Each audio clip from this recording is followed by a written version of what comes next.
रोशन लाल।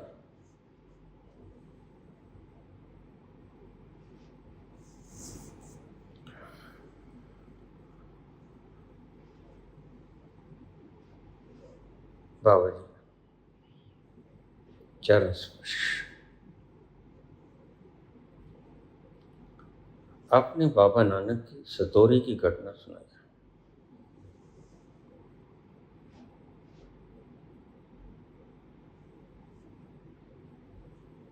सतोरी की घटना में आपने बताया कि एक बार घट जाने के बाद उसके बाद प्रबुद्धता आता ही आता है।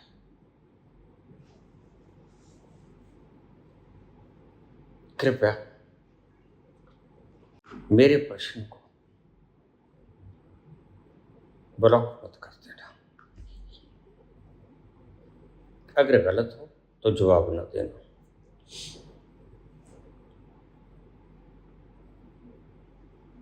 बाबा नानक ने कहा 13 13 13।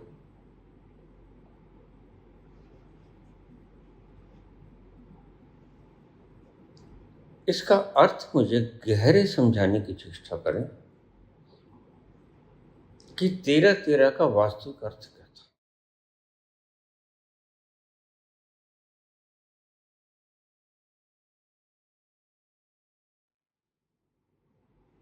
क्या 13 13 का वास्तविक अर्थ ये था कि सब 13 है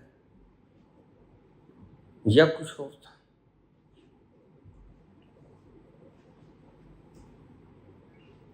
आप बाल की खाल खींच लेते हैं बाबा, लेकिन आज मैं इस खाल की खाल निकालने के लिए आपको प्रश्न दे रहा हूं। पुत्र प्रश्न गहरा है, इसलिए समझने के लिए किसी एकांत स्थान पे चले जाओ।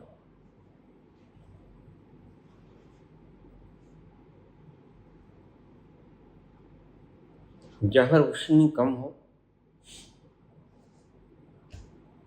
शोर न हो, शांति।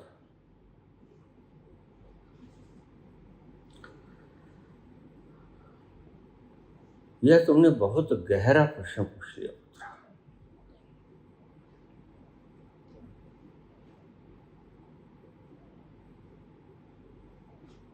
और इसका इशारा समझने के लिए तुम्हें उतना ही मौन होना पड़ेगा।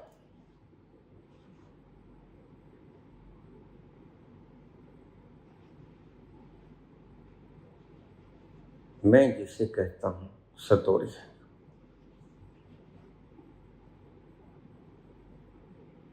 क्या 13 13 13 13 13 13 वो रिपीट कर रहे थे? रेपिटेशन से तो मैं रोकता हूं।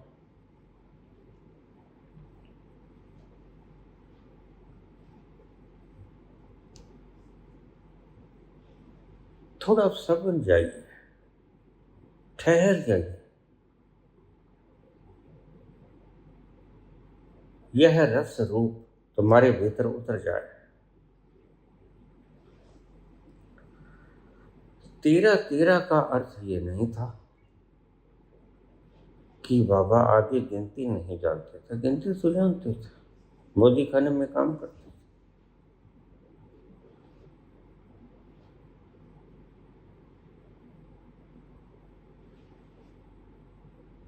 कुछ ऐसा घटा उस वक्त, उसे मैं सतोरी कहता हूं। और आज तुमने बड़ा अद्भुत प्रश्न पूछ लिया।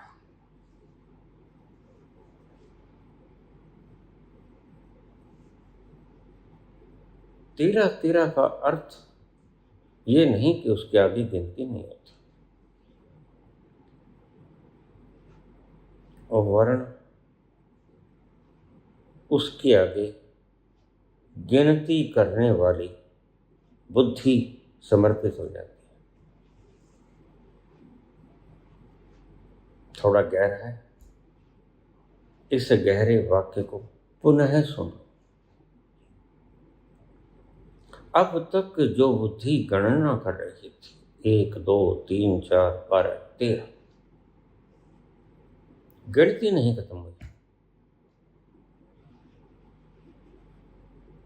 और बाबा ये भी नहीं कहते हैं सब तेरा है, नहीं, अभी तो बाबा पहुंचे कहाँ है। सतूरी का मतलब है कि अभी बाबा पहुंचे नहीं, और बाबा झूठ बोलते हैं। तो बाबा ये जानते भी नहीं कि सब तेरा है, पहली बात। इसलिए ये कहने का अर्थ नहीं था उनका कि सब तेरा है, लेकिन हमने तो अर्थ के अनर्थ कर रखे हैं। हम तो जगह जगह से संतों के वचन उठा के, कहानियां उठा के, जीवनियां उठा के उनके अर्थों के अनर्थ किए जाते हैं, और सत्य अर्थ खो जाते हैं।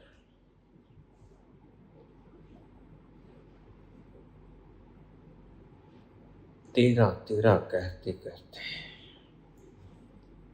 वह गिनती करने वाली बुद्धि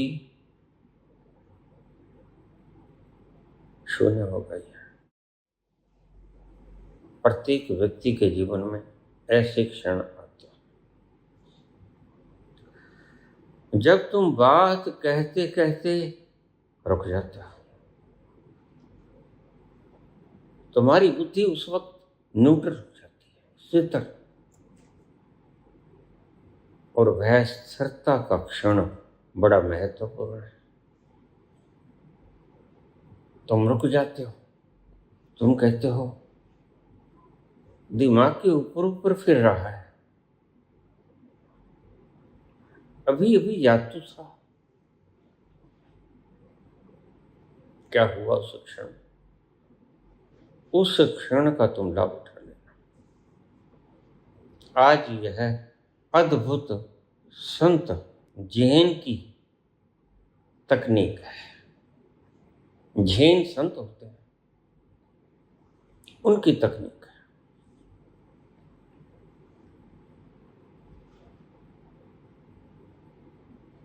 जब बुद्धि भूल जाए,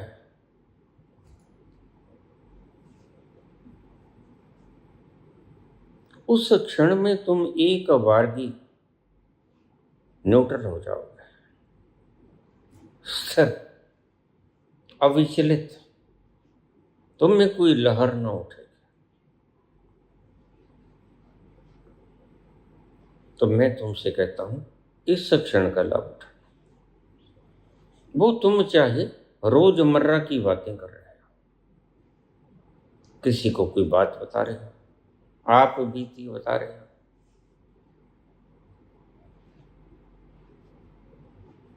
वो आप बीती बताते बताते एक पल ऐसा आया कि तुम्हारी बुद्धि न्यूट्रल हो गई, उसमें शब्द नहीं आ रहे, और शब्द ही तो दिक्कत थी, और यह दिक्कत ही तो तुम्हारे संत तुम्हें देते हैं। ये लाल नाम दान ले जा, या राधे राधे ले जा। खुद दिक्कत फैलाते हैं और नामदान का नाम देते हैं। यह ठगी है, यह व्यापार है।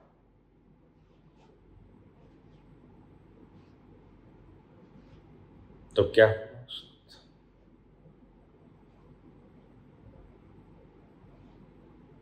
पुत्र, जब उस वक्त जब बुद्धि ठहर जाए तो गणना बंद हो जाएगी, क्योंकि गणना करने वाली बुद्धि ही तो है। और कृष्ण क्या कहते हैं? यही तो कृष्ण कहते हैं, सर्वधर्मान् परित्यज्य मामेकं शरणं व्रज। इस बुद्धि को मेरी शरण में फेंक दी। मतलब इस बुद्धि को न्यूट्रल करते हैं। बुद्धि ना तो मेरी आरती उतारे, ना मेरी शलाघा करे, क्योंकि शलाघा हो नहीं सकती, मैं इतना विराट हूं।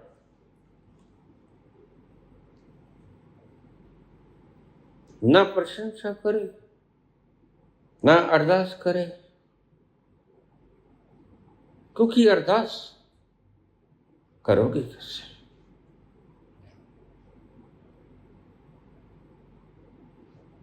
मैं तुम्हारे कण कण में विद्यमान वह तत्व हूं जो तुम्हारे से रत्ती राय भी दूर है। जैसे ही तुम बोले मैं तुमसे दूर हो गया। वह दूरी तुमने स्वयं ही बनाई थी।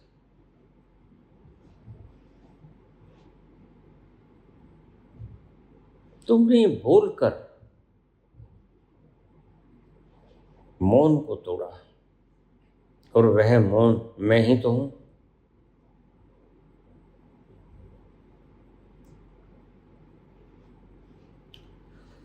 तुमने कहा, पुत्र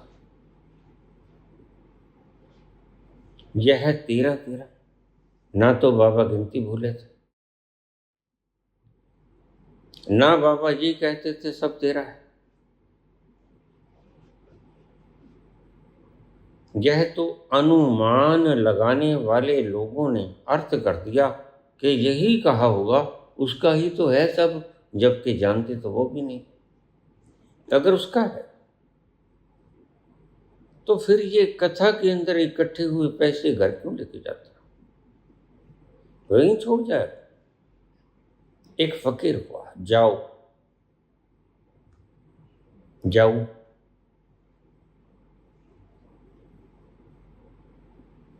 वह उपदेश करता। उपदेश करता तो अपने साथ एक छोटी सी डायरी रखता।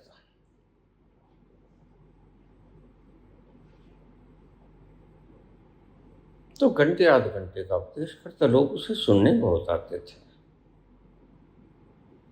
उसकी आवाज में कुछ रस की मिठास थी, कुछ पायल की वो झंकार थी, कुछ वीणा के वो तार के सरगम थे। जब वह बोलता था तो उनमें से साज झरता था।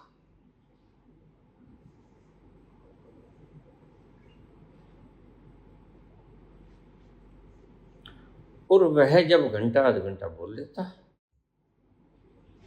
चुप हो जाता, सबको प्रणाम करता और चले जाता। लोग बीच बीच में से जब आते तो उसे कुछ यथाश्रद्धा कुछ भेंट करते।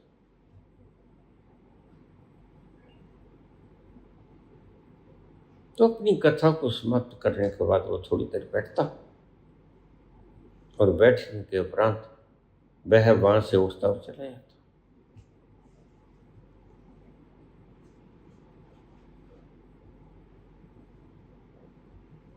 तो लोगों ने उससे पूछा, महाराज,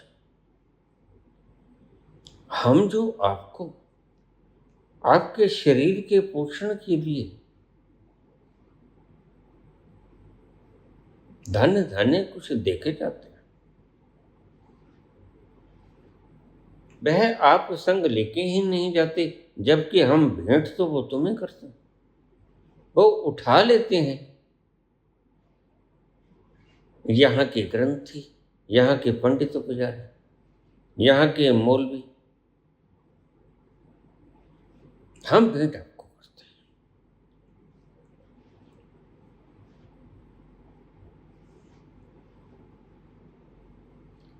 तो उस फकीर ने बड़ी अद्भुत बात कही।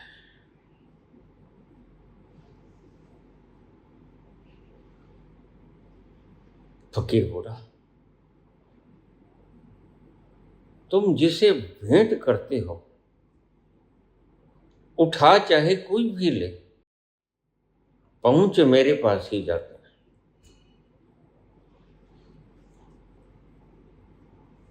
लेकिन सुनने वाले इसके उत्तर से संतुष्ट नहीं होते। वो कहते महाराज आपकी बात समझी नहीं है। क्या वो सब आपका पैसा आपके घर पहुंचा देते हैं? वो कहते नहीं।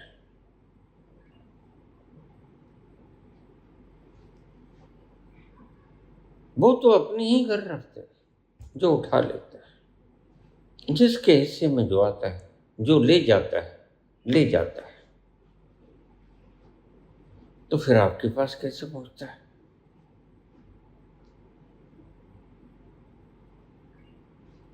तो संत ने जवाब दिया,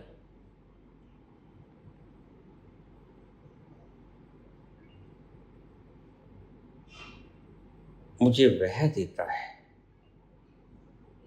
जो सारे जगत का दाता है। और कोई आता है और मुझे मेरी जरूरत की चीज मुहैया करा जाता है। बस जरूरत ही तो है। भोजन चाहिए भोजन दे जाता है, वस्त्र चाहिए वस्त्र दे जाता है, पांव की जूती चाहिए जूती दे जाता है, सिर का पटका चाहिए पटका दे जाता है। मुझे सब वो मिल जाता है जिसकी मुझे आवश्यकता है। इसलिए मैं यहां से कुछ नहीं लेके आता। जब बुद्धि समर्पित हो जाती है तो तुम्हारी जरूरतें सब ना जिया का एक दाता, सो मैं बिसर न जाए। वह तुम्हें भूलता नहीं, वह तुम्हारी जरूरतें पूरी करता है। अनन्याश्चिंतो माम ये जनः परिपास्ते। जो अनन्य भाव से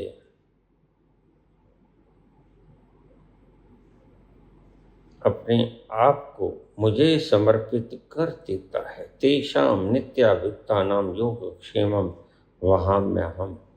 उसकी रोजमर्रा की जरूरतें मैं पूरी करता हूँ। यह मात्र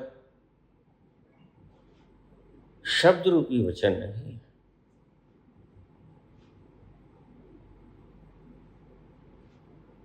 यह जरूरत पूरी करने का एक वचन।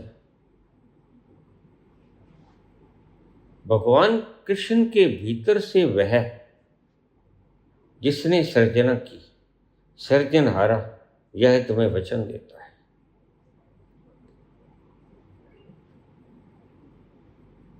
तो तुम्हें स्वयं से माथा कपाई क्यों करनी पड़ती? तुम क्यों सुबह से शाम तक उसका छीन लिया उसका छीन लिया, सभी जेबों को कुतर लेते हो और इकट्ठा कर लेते हो?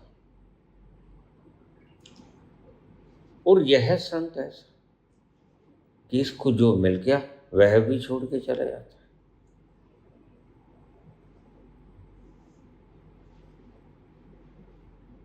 सारी बात तुम्हारी बुद्धि की समर्पित होने की है, और समर्पित भी पूर्ण प्राणों से।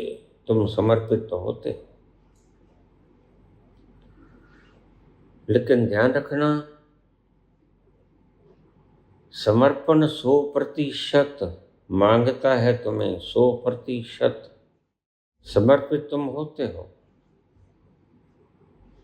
कोई 2%, कोई 10%, कोई 20%, 100% नहीं होते।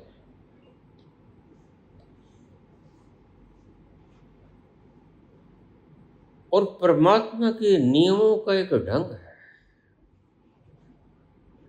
पानी 100 डिग्री के ऊपर वाष्प बन के एवेपोरेट होता है, भाप बन जाता है, उड़ जाता है, उससे पहले नहीं उठता।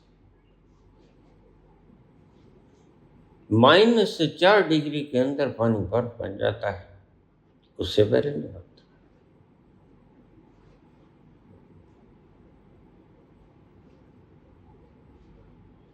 क्या सिर्फ उदाहरण है, ध्यान रखना।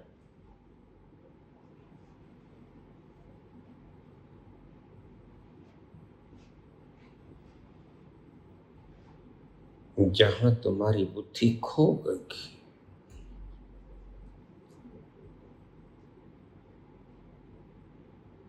उस क्षण में ठहराव आता है। और मैं रोज बोलता हूं, बिना ठहरे नहीं मिलेगा। तुम्हारी भागदौड़ तुम्हें संसार तो दिला सकती है,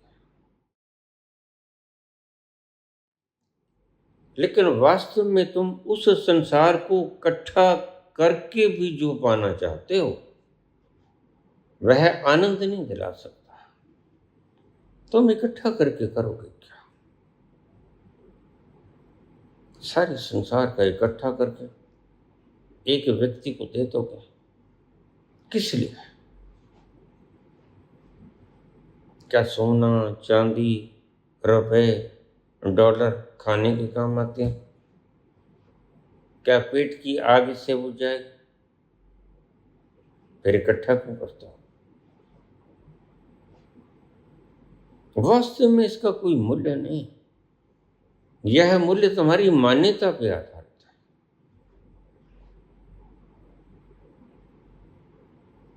ध्यान करना, किसी पशु के आगे सोना हीरे जवाहरात रख देना, ढेर रख देना,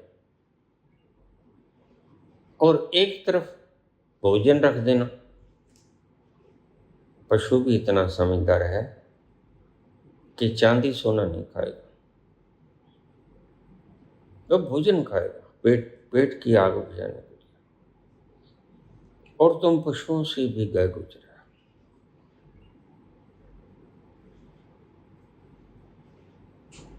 तुम इतने मूढ़ हो, इतने मूर्ख हो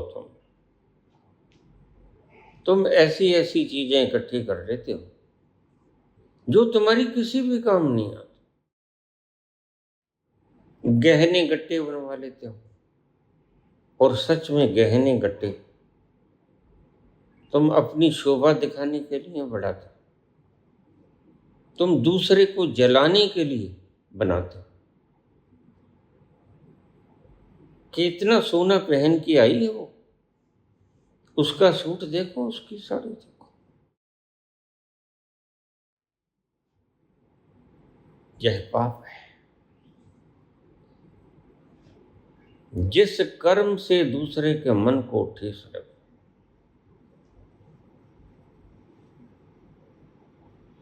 और जिस कर्म से तुम दिखावेबाजी में उलझ जाओ, जिस कर्म से तुम्हारा दिखावा दूसरों के लिए एक शामत बन जाए, वह पाप होता है।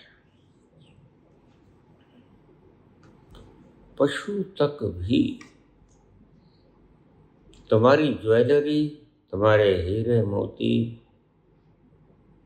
से जड़ित मुकुट नहीं पहनते। तुम रख दो, अगर जरा भी थोड़ा सूंघेंगे दूर चले जाएंगे। पशुओं तक को तुम्हारे सोने और हीरे जवाहरातों से कुछ लेना देना नहीं। एक मनुष्य ही पशुओं से भी गया गुजरा है,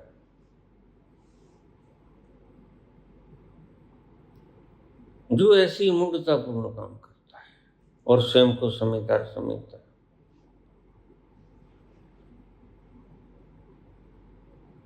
तुम स्वयं को समझदार कितने ही समझते हो, लेकिन समझदार वो है जो अपने जीवन को रसपूर्ण तरीके से जीता है, वह समझदार है। इसको एक कसौटी की तरह ले लेना। तुम कहते हो मैं 90 साल का, 70 साल का, 98 साल का,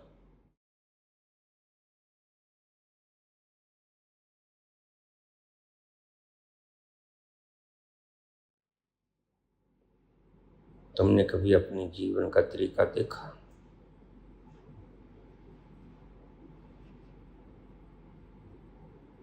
क्या तुमने कभी अपने अंतस में जाकर देखा कि क्या तुम्हारे अंतस में कूड़ा भरा पड़ा है या कि रस? ये दो ही चीजें होती हैं। या तो कूड़ा भरोगे,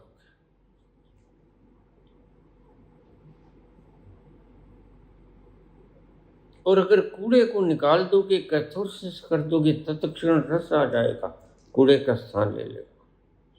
इसलिए मैं कहता हूं खाली हो जाओ। कूड़े के बाहर फेंकते ही उतने स्थान को रस भर देगा।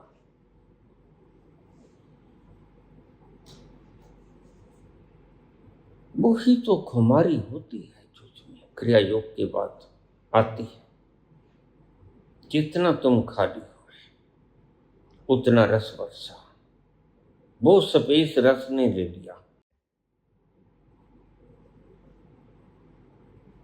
स्थान खाली कभी भी नहीं होता, कुछ न कुछ होता है उसमें।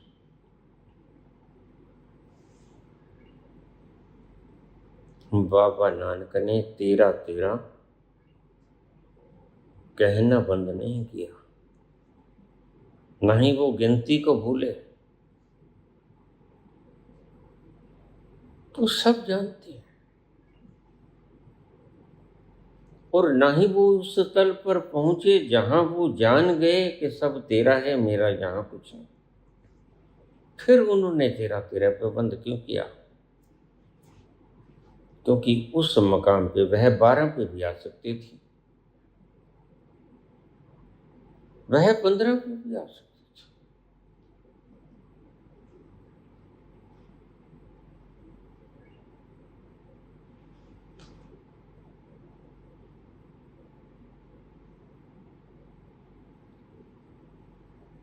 लेकिन 13 पे बुद्धि समर्पित हो गई। यह एक संयोग है। जैसे ही 13 तक उन्होंने पलटा तोला, अटक गए। इसको ही मैं कहता हूं वह अवस्था जो तुम्हें निश्चित रूप से एक न एक दिन प्रबुद्ध कर देगी।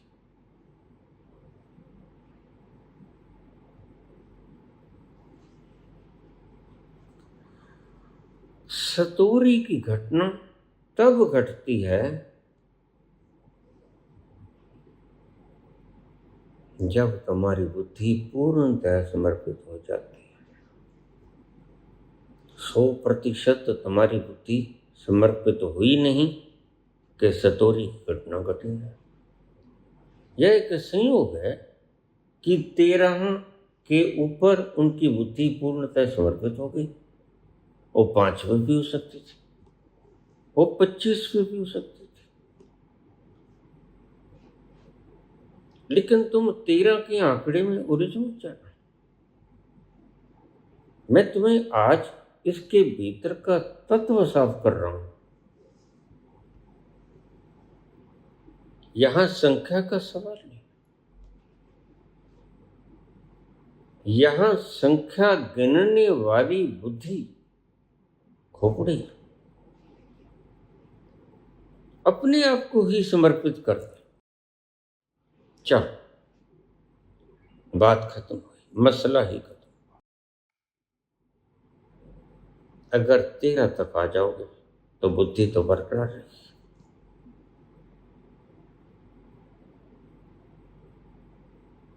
13 तक तुमने गिन लिया और बुद्धि गिनने वाली बुद्धि सलामत रही, तो तुम उसे फिर से प्रयोग में लाना शुरू कर दो। जब कभी ऐसा मकाम आए कि तुम एक पल के लिए ठहर जाओगे, होती है क्षणिक घटना। प्रेम की घटना, प्रार्थना की घटना और सतोरी की घटना क्षणिक होती है। यह इतनी लंबी नहीं होती। बुद्धत्व जैसी, प्रबुद्धता जैसी लंबी घड़ियां नहीं होती। यह बस जैसी बिजली कौंध गई। काले मेघ मंडलों में बिजली कितनी देर के लिए कौंधती है, जरा सोचना। बस उतनी देर के लिए ही सतोरी घटित होती, और उतने में ही तुम रास्ता देख लेते हो।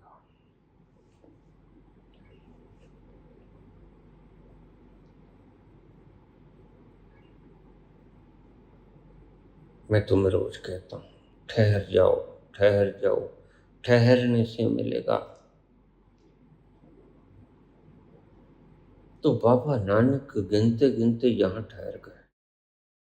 ऐसा नहीं कि 13 के ऊपर ठहर गए, नहीं, यह तो संयोग है। वह 14 पे भी ठहर सकते थे और वह 12 पे भी ठहर सकते थे। बात तो उस गिनने वाली बुद्धि की है जो गिनती कर रही है।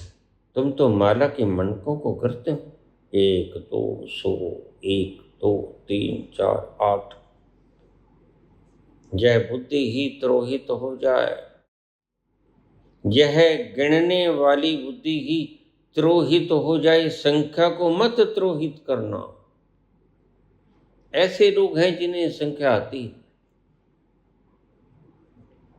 बिल्कुल अनपढ़ व्यक्ति, पशु जैसे, उन्हें संख्या आती है, फिर क्या वो परमात्मा को पहुंच जाती? नहीं।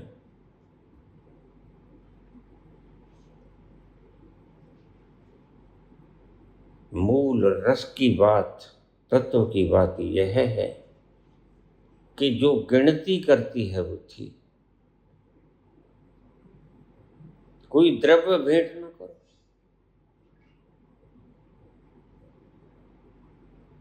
कोई वस्त्र भेंट न करो। इसलिए भगवान कृष्ण ने कहा इससे क्या फर्क पड़ता है।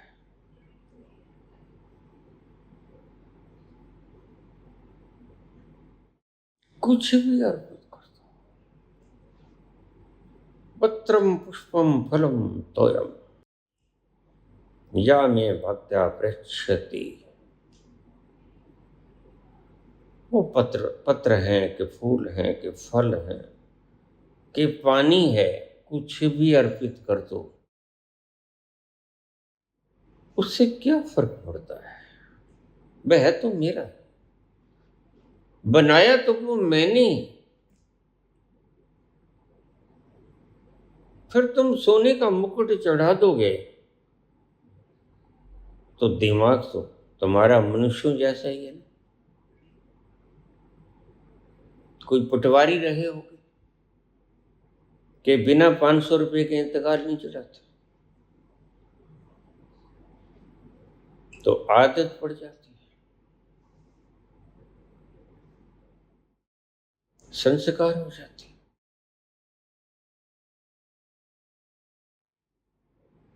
लाख सरकार उनको तनख्वाह दे दे और बहुत से लोग पटवारी की नौकरी लेने को उद्यत हैं। वो कहते हैं अच्छा पटवारी, लोगों का घर पट दूंगा।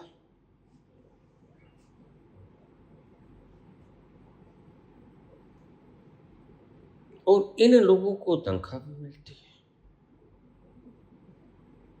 लेकिन फिर इंतकाल के पैसे भी जमा करवाते हैं, फिर 500 रुपये चाहिए।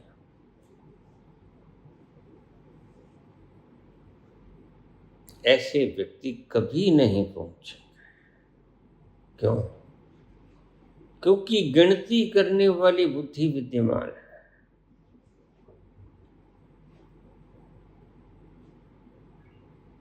गिनती को 13 तक लाके छोड़ देना, कुछ नहीं होगा। गिनती करने वाली बुद्धि को ही समर्पित कर दे, यह पहुंचाएगी तुम्हें। इसलिए कृष्ण ने कहा तू छोड़, क्या लेना है, पत्र पुष्प फल फूल पानी। पत्रम पुष्पम फलम तोयम ये में भक्त्या पृच्छति। मेरे भक्ति से मुझे अर्पित करते हैं, कोई फर्क नहीं पड़ता, मैं इससे प्रसन्न थोड़ी होता हूं। मैं तो प्रसन्न होता हूं तुम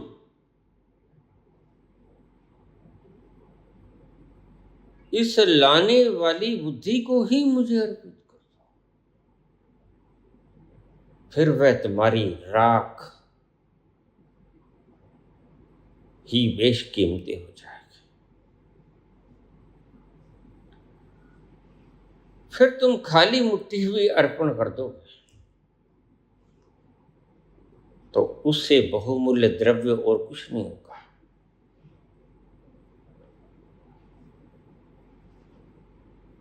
थोड़ा समझना। सर्वधर्मान् परित्यज्य मामेकं शरणं व्रज। धर्म कौन बनाता है? बुद्धि।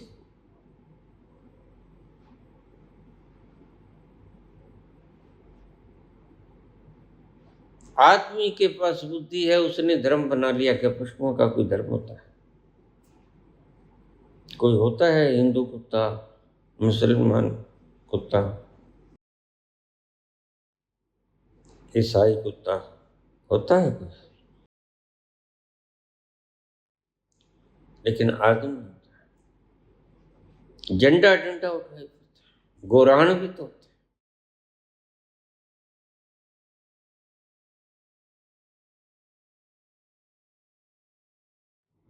कभी किसी पशु ने मंदिर बनाया? क्योंकि वह जानता है कि भगवान कैद नहीं किए जा सकते। तुमसे ज्यादा तो पशु जानता है।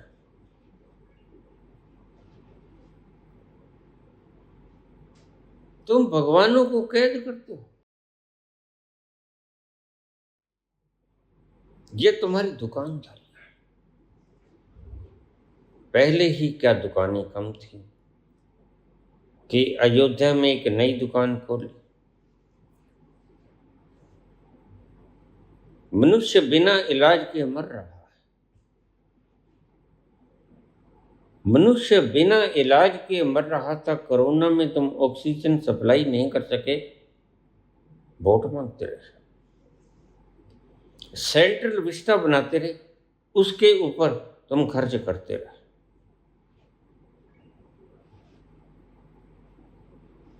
जो तुम्हारा दायित्व था, जिन्होंने तुम्हें चुना था, उनकी जान तुमसे बचाई न गई। क्या ऐसे बुद्धुओं को राजा होने का अधिकार होता है? यह भेद है।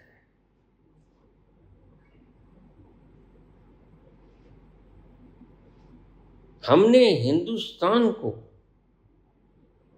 प्रगतिशील नहीं करना है। हमने भाजपा को, आरएसएस को प्रगतिशील करना है। भेद हो क्या? बाकी कहां जाएंगे? जाए तो जाए कहां, जाए तो जाए कहां, समझेगा कौन वहां। दर्द भरे दिल की जुबान, जाए तो जाए कहां, कहां जाए?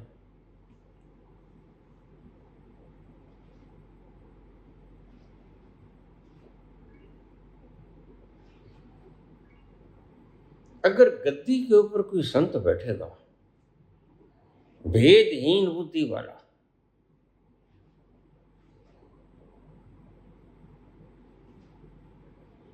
वह समग्र विश्व की प्रगति करेगा और भला करेगा। बीमार का इलाज करेगा, भूखे को भोजन देगा, नंगे को कपड़ा देगा, जिसके सिर पर छत नहीं उसे मकान देगा।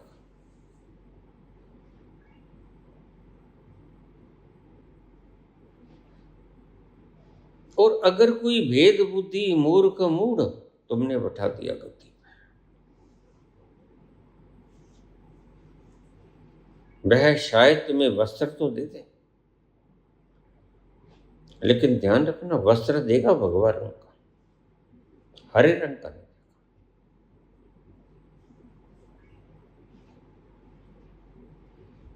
फिर तुमने क्या खाक चुना?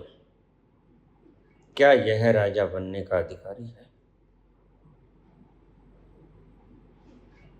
यह बुद्धि की शरारतें हैं, और इसी बुद्धि का समर्पण कहते हैं कृष्ण।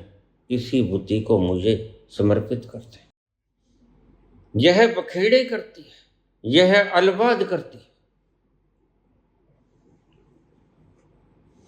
यह गिनती करने वाली बुद्धि कोई मुझे दे दे, यह पहचान करने वाली बुद्धि को ही मुझे दे दे।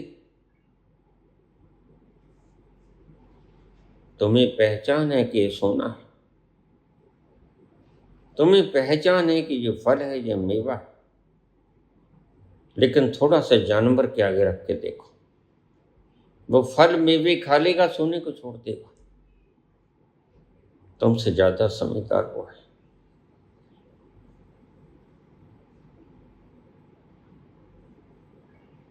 तुम गहने गट्टू को अपने लॉकर में संभाल कर रखते हो, पशुओं के लिए इनका कोई मूल्य नहीं।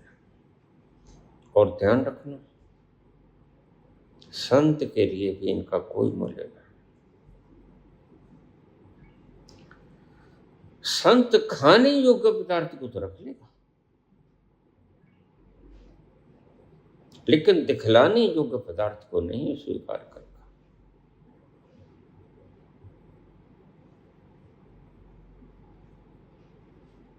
तुम दूसरों को जलाने के लिए बड़े बड़े कीमती आभूषण पहनते हो, वो चाहे नकली क्यों ना हो, गोल्ड पॉलिश्ड, और घर आके कहते हो पड़ोसी जल गया। कहाँ जल गया? अच्छा है, भला भला है। दूसरे को जलाने वाला व्यक्ति, ऐसी वृत्ति रखने वाला व्यक्ति पहले खुद जलता है, फिर दूसरे को जलाने की इच्छा करता है, और खुद तो जल ही जाता है जब दूसरे को जलाने की उसने वृत्ति साधी। वह क्रोध करेगा, वह गाली निकालेगा, और उसे क्या पता, जिसको गाली निकाल रहा, जिसके मुंह के ऊपर थूक रहा, आगे वो कोई बुद्ध हो, वो प्रतिकार ही न करे, तो तुम्हारी सारी मेहनत गई ना कुएं में। तुम जल्ला के पैर पटकते हो वापस आ जाओगे, निशाना चूक गया।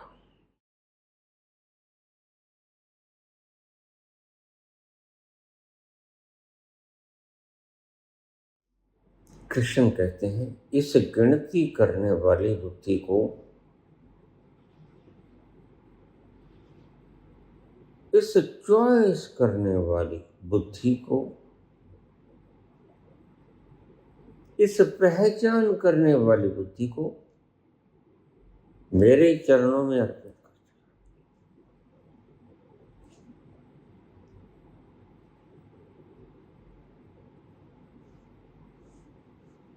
कल ही कोई व्यक्ति कह रहा था, मैंने भरत जी के खड़ाऊ चढ़ाए थे, राम मंदिर में से वो चोरी हो गए। एक व्यक्ति कोई कह रहा था कि मैंने अपनी माता की जेवरात पुराने गला के श्री रामचरितमानस सोने की बना के मुंडवा के 1 किलो सोना राम मंदिर में दान किया था। मैंने कहा ना, ये दुकानदारियां हैं, तुम्हें ना समझा आए तो कसूर किसका। ये मेरा दीवानापन है या मोहब्बत का कसूर,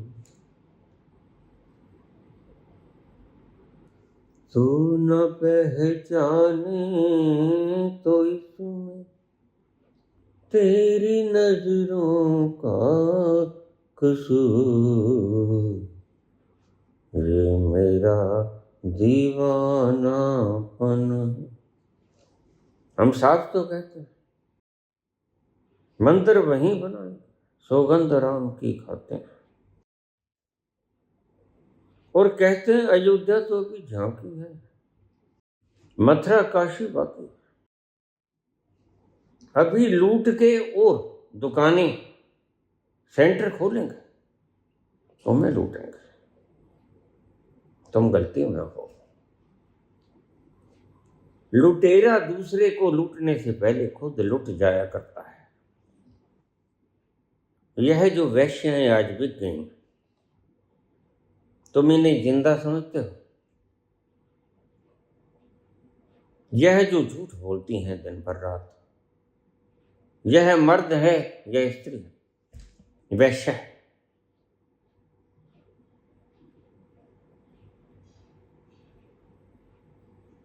यह वैश्या है। यह सीजीआई वैश्या है। यह पंडित जी महाराज, सूर्यकांत शर्मा, यह वैश्या है। यह चुनाव आयोग वैश्या है। ये सब जो प्रचार प्रसार कर रहे हैं पैसे के बदले, वैश्याएं। वैश्य का मतलब होता है चीजों का आदान प्रदान। जो वैश्य इसी से बना था। वैश्य जो व्यापार करता है, और वैश्य से बनता है वैश्या। वैश्या पैसे के बदले अपनी देह सौंप देती है, और वणिक पैसे के बदले लिपस्टिक, नेल पॉलिश, बनियान, जूता यह बेच देता है। वैश्य का मतलब ही धंधा होता है। जो जिसका धंधा है, सीजीआई न्याय बेच देता है पैसे का बदले। इसलिए तो बोरियां मिलती हैं इनके घरों में जलती हुई। यह वैश्याएं कि भूल जाते हैं चेतन को बेच दिया इन्होंने, जिसे जमीर कहते हैं। और वही काम की चीज थी। जब यह जमीर निकल जाती है इस ढांचे के भीतर से, तो यह ढांचा मुर्दा रह जाता है। आज ये वैश्याएं फिर तो रही, बोल तो रही, लेकिन इनके भीतर जमीर नहीं। आज ये सीजीआई कुर्सी के ऊपर बैठा तो है, लेकिन ढांचा बैठा है। खून है, हड्डी है, चमड़ी है, मांस है, लेकिन जमीर नहीं। जमीर बेच दिया, चेतना बेच दी। और जब चेतना शरीर से निकल जाती है तो किसके योग्य रह जाती है? फिर जलाने के योग्य रह जाती है। तुम कहते हो उठाओ जल्दी करो, इसको किनारे लगाओ, या दफन करो या दहन करो। तो कोई न्याय को बेच देता, कोई लोकतंत्र को बेच देता। यह चुनाव आयोग ने लोकतंत्र को बेच दिया। यही तो जमीर थी। यही जमीर तो इसके भीतर हमने सौंपी थी। यही जमीर इसने बेच दी। पैसे कितने भी लिए उससे कोई फर्क नहीं पड़ता। तो जिसको तुम सियानी कहते हो उससे बड़ा मूर्ख और कौन होगा? जिसने 10-20 करोड़ के लिए अपनी जमीर बेच दी। जमीर का कोई मूल्य होता है क्या?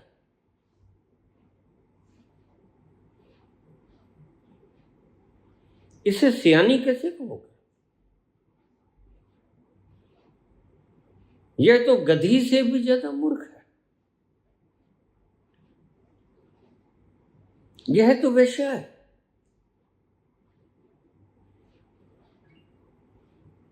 तो कोई फर्क नहीं पड़ता। कोई कोठे के ऊपर बैठी हुई वैश्या पैसे के बदले शरीर बेच देती है, और कोई सुप्रीम कोर्ट के अंदर कुर्सी के ऊपर बैठा हुआ सीजीआई पैसे के बदले न्याय बेच देता है। कोई आलीशान दफ्तर के भीतर बैठा हुआ चुनाव आयोग पैसे के बदले तुम्हारी आजादी बेच देता है। कानून ताक पर रख देता है। कोई पैसे के बदले ईमान बेच देता है। जमीर बेच देता है, झूठ बोलता है, पता होता है सच का है, ऊपर से ऑर्डर आता है आज यह बोलना चाहिए।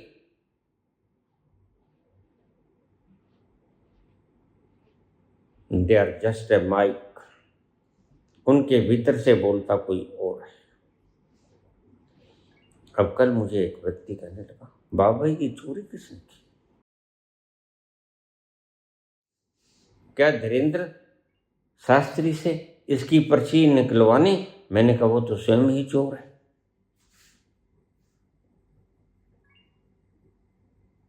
कहता अच्छा बाबा, हाँ, बह का पर्ची खा के निकालेगा। अब जरा देखो, रात को हमने कुत्ता पाला,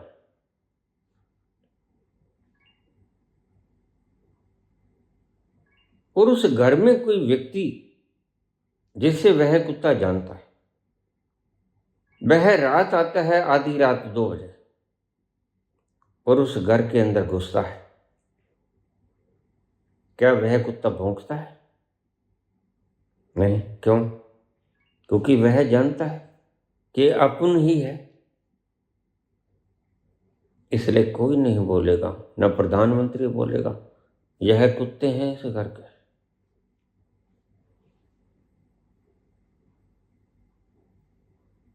प्रत्येक अपने अपने धन को जुटाने में लगा है, जैसे कि धन को संग लेके जाएंगे सिर पे उठा के। वास्तविकता जानते तो हैं, भूल गए। इसलिए संतों ने कहा हर रोज एक बार शमशान के दर्शन जरूर किया करो। इतना ना हो सके तो जब कोई मर जाए तुम्हारे शहर में तो उसके साथ संग संग जरूर जाएगा। कौन जाने किस घड़ी तुम्हारे भीतर भी यह बात उतर जाए कि मरूंगा तो मैं भी एक दिन। जिन बच्चों के लिए तुम कमाते हो वो बच्चे अपाहिज नहीं है। अपाहिज हो तो उनके लिए कुछ छोड़ के जाओ, लेकिन चंगे भले हैं, उस्ताद हैं, उस्तादों के उस्ताद हैं, तो उनके लिए E20 क्यों जोड़ के जाना भाई?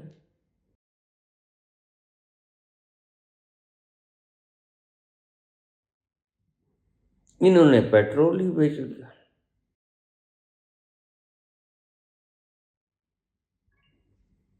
कितनी देर के मेहमान हैं, आदमी कितनी देर के लिए यहां आता है, भूल जाता है, कोई पता नहीं। मैंने घर की रिपेयर करानी थी, बहुत साल पुरानी बात है। यहाँ बाबूराम मिस्त्री होता था, बड़ा मशहूर। उसने ये घर बनाया था हमारा, 3 मंजिला घर था, पीछे तीसरी मंजिल पे थोड़ी सी अड़चन थी, छज्जे के अंदर। मैंने उसे बुलाया, मैंने कहा मिस्त्री जी देखो इसका हल क्या है। तो बाबूराम जी कहने लगे हाँ पंडित जी, मैं कल आऊँगा, इसको ठीक कर जाऊँगा, इसको थोड़ा सा ईंट को तोड़ना पड़ेगा, दोबारा से लगानी पड़ेगी। मैंने कहा ठीक। आगाह अपनी मौत से कोई बशर नहीं,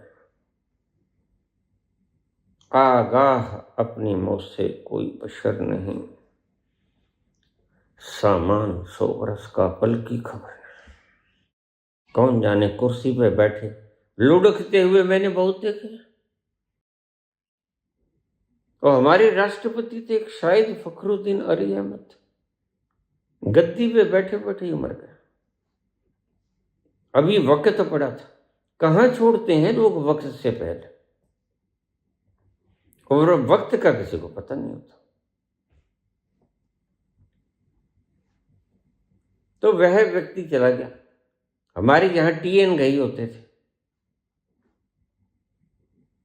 उसके हॉस्पिटल में बीमार था, थोड़ा दवाई लेने आया था, वहीं ढेर हो गया, गिर गया। वह कभी भी नहीं आया ईंट लगाने के लिए। तुम्हारा क्या होगा कालिया? कहते अयोध्या तो अभी झांकी है, अभी ठगी की दुकानें 2 बाकी हैं।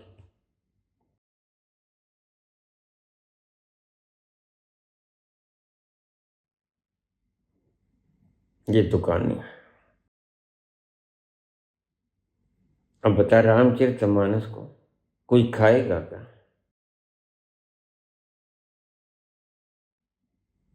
कोई कहता मेरा काकभुसुंडी खा गया,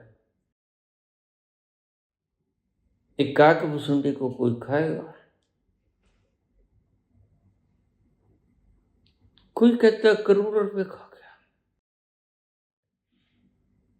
एक बेचारी वृद्धा मुझे कहने लगी, बाबा मेरे पास तो 20 रुपए बचे थे, मैंने बड़ी श्रद्धा से 20 रुपए अर्पित किए थे भगवान को।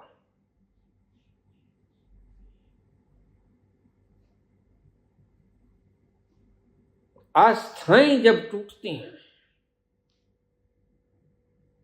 तो दरो दीवार चकनाचूर हो जाया करते हैं, सिंहासन तक तो ताज हिल जाया करते हैं। तुम्हें उसका पता नहीं, बस यही कमी है। काश तुमने ईश्वर की थोड़ी सी झलक देख ली होती, जिसे मैं सतोरी कर। तुम कभी अपने भीतर गए ही, तुमने यह गणना करने वाली बुद्धि कभी उसकी शरण में तुमने रखी ही नहीं, एक पल के लिए भी। तो फिर तुम्हें जिंदगी का लुत्फ भी नहीं आएगा। जोड़ता वही है जिसको जिंदगी का लुत्फ नहीं आता। इसको एक लक्षण की तरह ले लेना। जिसको जिंदगी का ही लुत्फ आ गया, वह अन्य चीज वस्तुओं को जोड़ना बंद कर देगा। इसलिए पतंजलि ने कहा, कृष्ण ने कहा, बुद्ध ने कहा, महावीर ने कहा, अपरिग्रह, जोड़ेगा नहीं वो।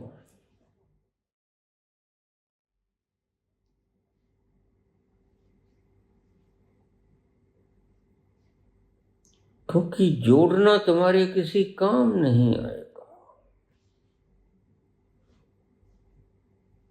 तुम कहते हो हम नहीं, हमारे बच्चे खा लेंगे, ऐश कर लेंगे, और बड़े मजे की बात है, ऐश की डेफिनेशन तुम्हें पता ही नहीं।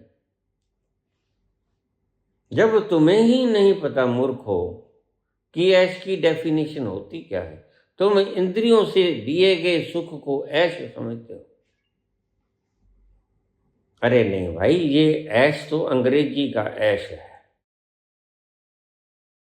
ऐश समझते हो? राख। यह तुम ऐश तो करते हो,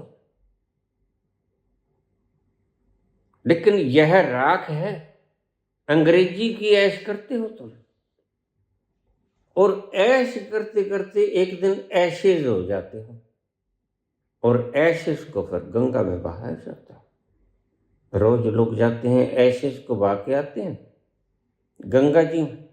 बस आखिर में यही असर सबका होता है। अगर कोई रह गया हो तो मुझे बता दो। एक व्यक्ति मुझे परसों कह रहा था,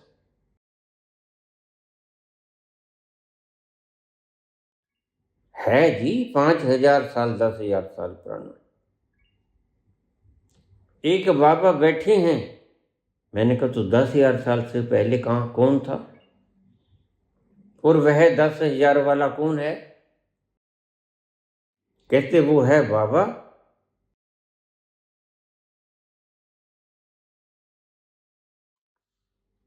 महावतार। अब इनको कौन समझाए? वह तो 323 साल की उम्र पूरी करके कब का जा चुका। ये कहते वो आज भी जिंदा है, हमारे पास आता है। लोगों के पास तो आज कृष्ण भी आते हैं, राधा समेत आते हैं। यह एक बीमारी, तो मनोरोग है।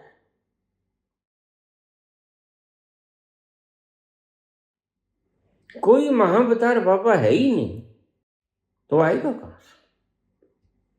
और इस शरीर का अनुमान करीब करीब इतना ही होता है, ज्यादा से ज्यादा, इससे ज्यादा नहीं जिया जा सकता। साइंस विकास करने में लगी, लेकिन अभी 100 साल ही जिंदगी समझी जाती है सामान्यतः।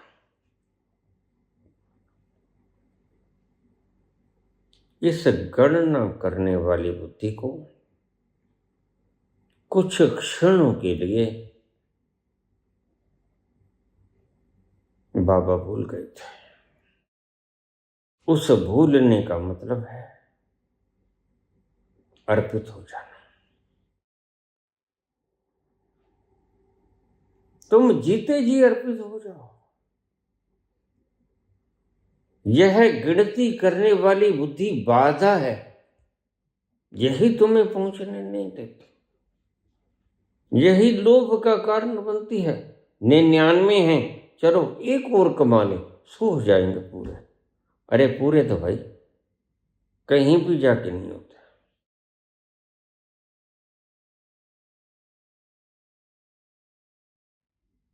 कहीं भी जाके पूरे नहीं होते। कोई संख्या है जो पूरी हो?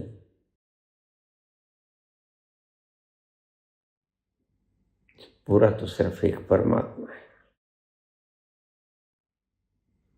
अगर पूरा ही होना है तो उस पूरे में चले जाओ जिसमें से पूरे को निकाल लिया जाए तो भी पूरा ही शेष बचता है।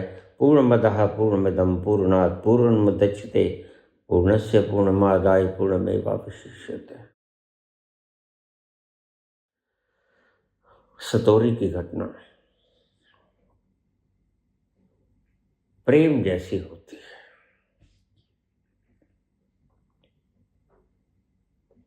तुमने कभी देखा? याद करो,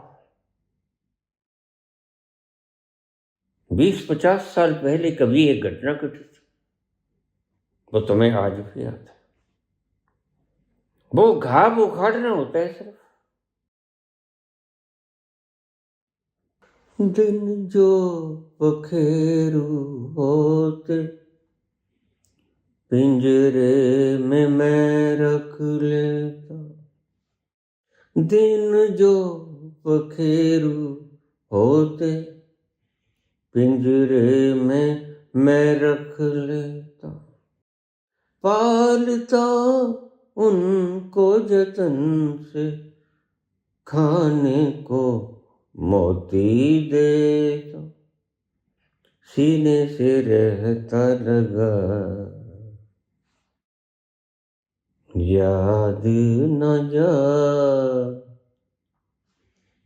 बीते दिनों की, जाके न आए जो दिन, दिल क्यों भुलाए उन्हें, दिल क्यों भुला। एक घटना कभी घटी थी, एक पल घटी, जिसे हम प्रेम कहते हैं। आंखें चार, और उस पल को तुम आज तक भी नहीं भूल पाए। कोरेदने की जरूरत है बस।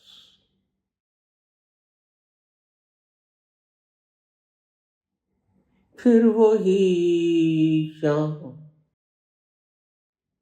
वही गम, वही तन्हाई है, दिल को समझाने तेरी याद चली आई है। फिर वही शाम, तुम याद करना चाहते हो उसको, उनका क्या हाल होगा?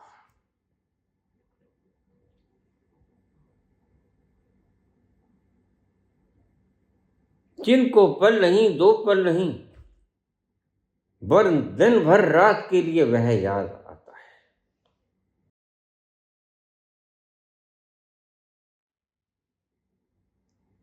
हर वक्त उसकी याद रहती है, सीने में ददकती है, शांत ज्वाला की तरह शीतलता होती है। तुमने शीतल ज्वाला कभी देखी? नहीं देखी। जब तुम वहां जाओगे, वहां एक रोशन ज्वाला होगी, वह शीतल ज्वाला होती है। रोशनाई बहुत होगी लेकिन शीतल भी होगी और ज्वाला भी होगी, धधकती हुई ज्वाला। उस चेतना को ही ज्वाला कहते हैं। तुमने कभी जलती हुई लो देखी? मोमबत्ती की लो वह तो गर्म होती है, बिल्कुल ऐसी ही लो जलती हुई तुम्हारे भीतर है, लेकिन वो ठंडी है, शीतल ज्वाला है। तुम एक प्रेम तक को नहीं बुला पाते। तुम उस प्रेम के क्षणों को अपने हृदय से निकाल देना चाहते हो क्योंकि वो तुम्हें तंग करता है, और उसको हृदय में पालना भी चाहते हो।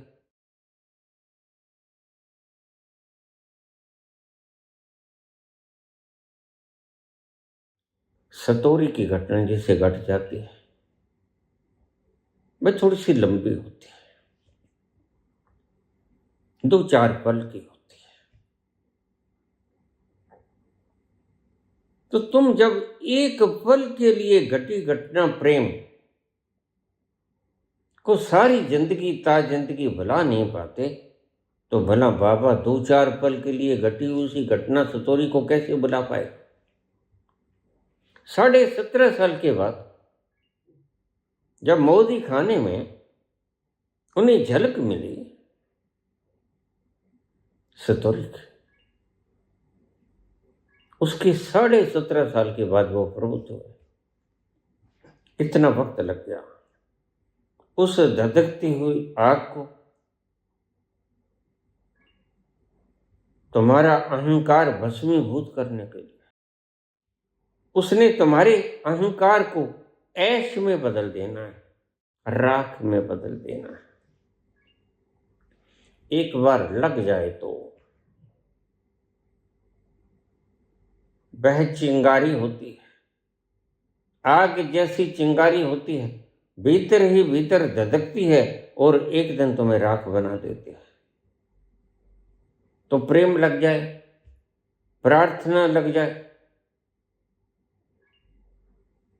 या तुम्हें सतोरी की घटना मिल जाए, यही कहते हैं कृष्ण कि तुम इस गिनती करने वाली बुद्धि को ही मेरे अर्पण करते हैं। इससे कम पे बात नहीं बनेगी।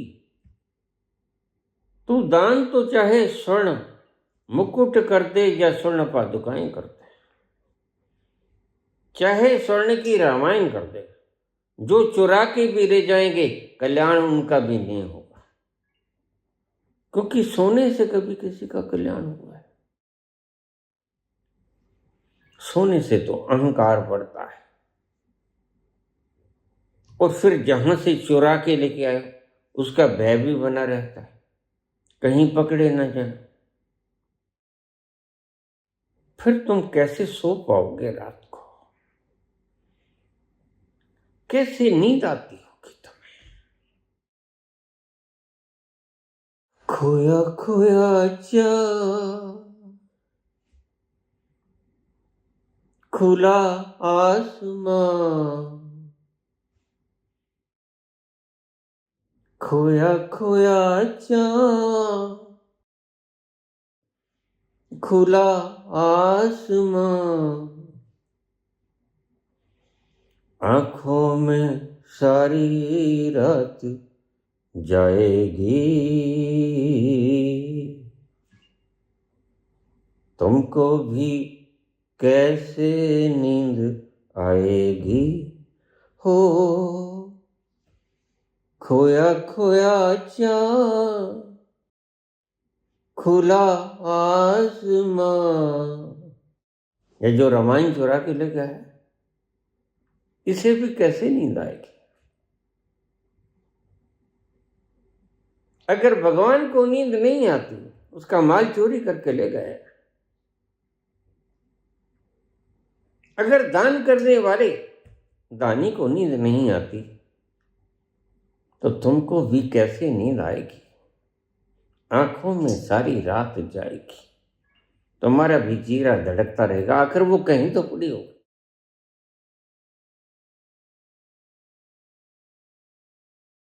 तुम महंगी से महंगी चीज दान करते हो, लेकिन ध्यान रखना परमात्मा के जहन में महंगी चीज कुछ होती नहीं, क्योंकि सब उसने बनाया है।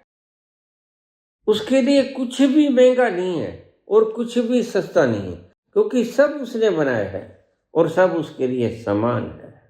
ना कोई महंगा है ना कोई सस्ता है।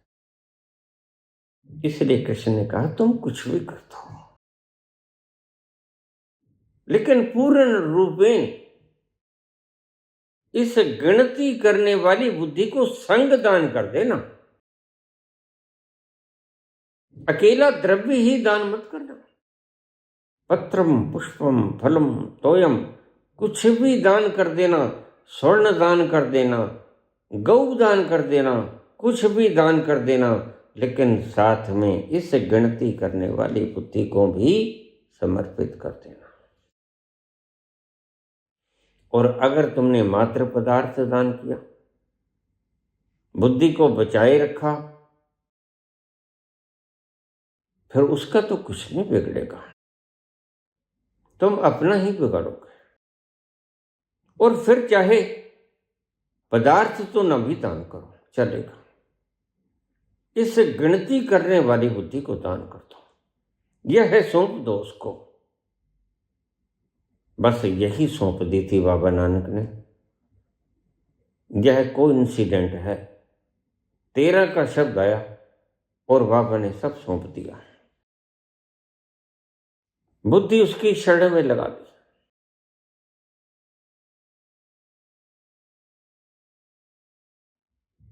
तुमने पूछा पुत्र इस 13 पर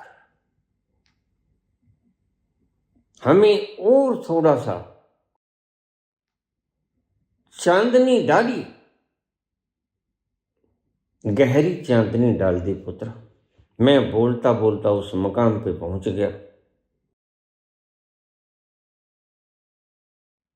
जहां गणित समाप्त हो जाता है।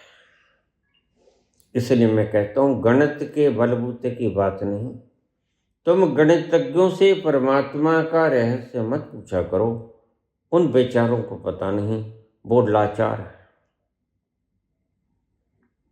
उनसे पूछोगे वो जवाब दे देंगे, लेकिन सुख तो उन्होंने स्वयं भी नहीं जाना, सुख तो उनको भी नहीं पता। वो भी अभी इंद्रियों से ही लुत्फ उठा रहे हैं। असली सुख का तो उन्हें भी नहीं पता, इसलिए वो कह देते हैं एनलाइटनमेंट होता ही नहीं। मैं बड़ा प्रसन्न होता हूं। कमाल के लोग हैं धरती पर। मार्क्स ने परमात्मा नहीं देखा था, परमात्मा होता ही नहीं। चारवाक ने कर्म का सिद्धांत नहीं जाना, इसलिए कहता हूं कर्म सिद्धांत होता ही नहीं। भस्मभूतस्य देहस्य पुनरागमनम कुतः यदा जीवेत सुखी जीवेत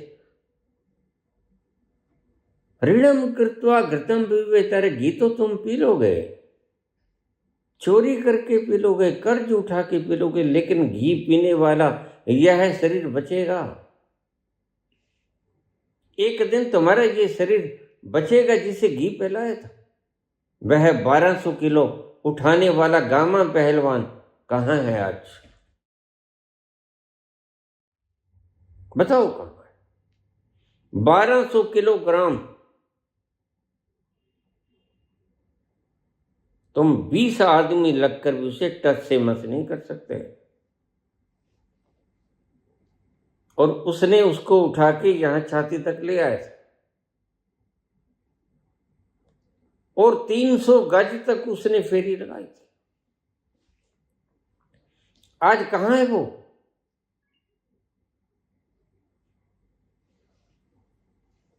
खो गया, मिट्टी का भार है। तुम 1200 किलो गिनते हो, धरती का भार कितना है? और 1300 धरतियां बृहस्पति ग्रह में समा सकती हैं, इतना भारी। तुम्हें पता है? 3 लाख धरतियां सूरज में समा सकती हैं, तुम 1200 किलो की बात करते हो। तुमने कभी उसकी प्रभुता जानी ही नहीं। प्रभुता तब जान पाओगे जब थोड़ी सी रोशनाई, तुमने धुआं देख लिया तो पता चले कि हाँ, धुआं है तो आग भी होगी। थोड़ा सा शक पड़ जाता है सतोरी में। सतोरी वो धुआं है जिसको धुएं से देखने से शक पैदा होता है, अगर धुआं है तो आग भी होगी। देखने वालों ने देखा है धुआं, किसने देखा दिल मेरा जलता हुआ। देखने वालों ने देखा है धुआं, किसने देखा दिल मेरा जलता हुआ। इस जलते हुए आग के भीतर से धुआं निकलता है। सतोरी की घटना वो धुआं है जो तुम्हें शक में डाल देती है। देखिए, दर्शन तो नहीं होता, शक में डाल देती है कि अगर धुआं है तो आग भी कहीं ना कहीं होगी। देर अबेर किसी भी तरह इस धुएं को देख लो, फिर तुम्हें शक पैदा हो जाएगा। और जब शक पैदा हो जाता है तो बिल्कुल वही घटना घटेगी जो ट्रेन इंसिडेंट के वक्त मुझे शक पड़ गया था। कोई तो है, कोई तो है, बस ये कोई तो है तुम्हें अपनी मंजिल दिखा देगा।